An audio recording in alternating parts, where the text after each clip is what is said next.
அமைச்சர் நிரஞ்சன் ஜோதியை மன்னித்து சபையை அமைதியாக நடத்தவிடும்படி பிரதமர் மோடி 2வது நாளாக பார்லிமெண்டில் வேண்டுகோள் விடுத்தார்.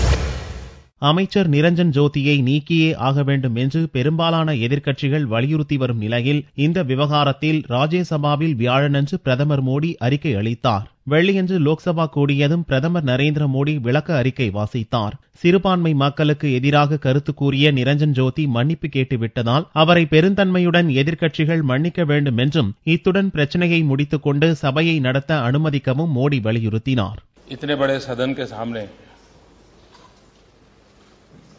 हमारा एक साथी जब क्षमा मांगता है तो हमने भी उदारता बतानी चाहिए।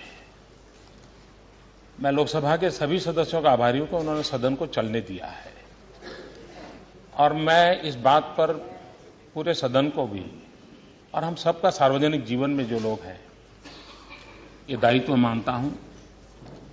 मर्यादाओं को हम सबने स्वीकार करना चाहिए और उन मर्यादा में रह करके ही अपनी बातें चाहे अंदर हो चाहे बाहर हो हमने बोलनी चाहिए और उसमें कोई विवाद नहीं हो सकता है।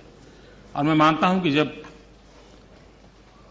मंत्री श्री ने क्षमा मांगी है और एक नए मंत्री तो सभी वरिष्ठ नेताओं ने भी अपने अपने दल के लोग जो वहां बैठे हैं उनको भी अनुरोध करना चाहिए और इस विषय को समाप्त करके देश हित में अपने काम को आगे बढ़ाना चाहिए.